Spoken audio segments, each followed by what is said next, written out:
My fellow Americans, I'm speaking to you tonight from behind the resolute desk in the Oval Office. In this sacred space, I'm surrounded by portraits of extraordinary American presidents. Thomas Jefferson wrote the immortal words that guide this nation. George Washington, who showed us presidents are not kings. Abraham Lincoln, who implored us to reject malice. Franklin Roosevelt, who inspired us to reject fear. I revere this office, but I love my country more. It's been the honor of my life to serve as your president. But in the defense of democracy, which is at stake, I think it's more important than any title. I draw strength and I find joy in working for the American people. But this sacred task of perfecting our union is not about me. It's about you, your families, your futures. It's about we, the people. We can never forget that. And I never have. I've made it clear that I believe America is at an inflection point. One of those rare moments in history when the decisions we make now will determine our fate of our nation and the world for decades to come. America's going to have to choose between moving forward or backward, between hope and hate, between unity and division. We have to decide, do we still believe in honesty, decency, respect, freedom, justice, and democracy? In this moment, we can see those we disagree with not as enemies, but as fellow Americans. Can we do that? Does character in public life still matter? I believe I know the answer to these questions because I know you, the American people. And I know this: we are a great nation because we are good people. When you elected me to this office, I promised to always level with you, to tell you the truth. And the truth, the sacred cause of this country, is larger than any one of us. And those of us who cherish that cause, cherish it so much, a cause of American democracy itself, must unite to protect it. You know, in recent weeks, it's become clear to me that I need to unite my party in this critical endeavor. I believe my record as president, my leadership in the world, my vision for America's future, all merited a second term. But nothing can come in the way of saving our democracy. That includes personal ambition. So I've decided the best way forward is to pass the torch to a new generation. That's the best way to unite our nation. You know, there is a time and a place for long years of experience in public life. There's also a time and a place for new voices, fresh voices, yes, younger voices. And that time and place is now. Over the next 6 months, I'll be focused on doing my job as president. That means I'll continue to lower costs for hardworking families, grow our economy. I'll keep defending our personal freedoms and our civil rights, from the right to vote to the right to choose. I'll keep calling out hate and extremism. Make it clear there is no place in America for political violence or any violence ever, period. I'm going to keep speaking out to protect our kids from gun violence, our planet from climate crisis that is the existential threat. And I will keep fighting for my cancer moonshot so we can end cancer as we know it, because we can do it. And I'm going to call for Supreme Court reform because this is critical to our democracy, Supreme Court reform. You know, I will keep working to ensure America remains strong and secure and the leader of the free world. I'm the first president in this century to report to the American people that the United States is not at war anywhere in the world.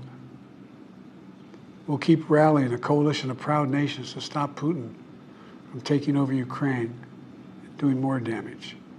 We'll keep NATO stronger, and I'll make it more powerful and more united than any time in all of our history. I'll keep doing the same for our allies in the Pacific. You know, when I came to office, the conventional wisdom was that China would inevitably surpass the United States. That's not the case anymore. And I'm going to keep working to end the war in Gaza, bring home all the hostages, and bring peace and security to the Middle East and end this war. We're also working around the clock to bring home Americans being unjustly detained all around the world. You know, we've come so far since my inauguration. On that day, I told you, as I stood in that winter, we stood in a winter of peril and a winter of possibilities. Peril and possibilities. We were in the grip of the worst pandemic in the century. The worst economic crisis since the Great Depression. The worst attack on our democracy since the Civil War. But we came together as Americans, and we got through it. We emerged stronger, more prosperous, and more secure. Today we have the strongest economy in the world, creating nearly 16 million new jobs, a record. Wages are up. Inflation continues to come down. The racial wealth gap is the lowest it's been in 20 years. We're literally rebuilding our entire nation, urban, suburban, rural, and tribal communities. Manufacturing has come back to America. We're leading the world again in chips and science and innovation. We finally beat Big Pharma after all these years to lower the cost of prescription drugs for seniors.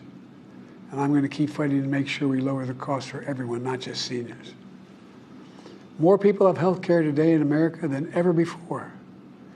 And I signed one of the most significant laws helping millions of veterans and their families who were exposed to toxic materials. You know, the most significant climate law ever in the history of the world. The first major gun safety law in 30 years. And today, the violent crime rate is at a 50-year low. We're also securing our border. Border crossings are lower today than when the previous administration left office. I've kept my commitment to appoint the first black woman to the Supreme Court of the United States of America. I also kept my commitment to have an administration that looks like America and be a president for all Americans. That's what I've done. I ran for president 4 years ago because I believed and still do that the soul of America was at stake.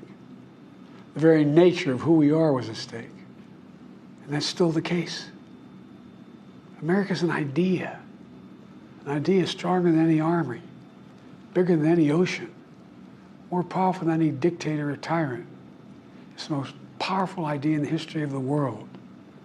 That idea is that we hold these truths to be self-evident.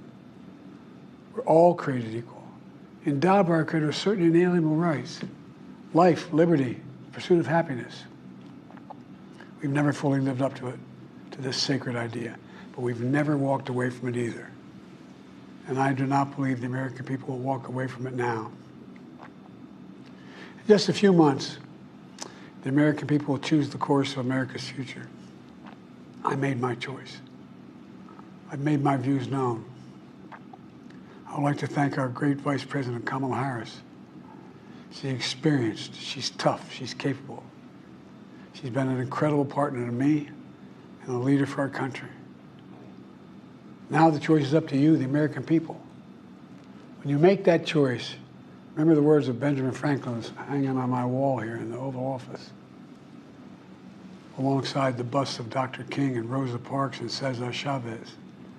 When Ben Franklin was asked, as he emerged from the convention going on, whether the founders have given America a monarchy or republic, Franklin's response was, a republic, if you can keep it. A republic, if you can keep it. Whether we keep our republic is now in your hands. My fellow Americans, it's been the privilege of my life to serve this nation for over 50 years. Nowhere else on earth could a kid with a stutter, from modest beginnings in Scranton, Pennsylvania, and Claymont, Delaware, one day sit behind the resolute desk in the Oval Office as President of the United States. But here I am. That's what's so special about America. We're a nation of promise and possibilities, of dreamers and doers, of ordinary Americans doing extraordinary things. I've given my heart and my soul to our nation, like so many others. I've been blessed a million times in return with the love and support of the American people. I hope you have some idea how grateful I am to all of you. The great thing about America is here, kings and dictators do not rule, the people do. History is in your hands. The power is in your hands. The idea of America lies in your hands. We just have to keep faith, keep the faith, and remember who we are. We're the United States of America, and there's simply nothing beyond our capacity when we do it together. So let's act together, preserve our democracy. God bless you all, and may God protect our troops.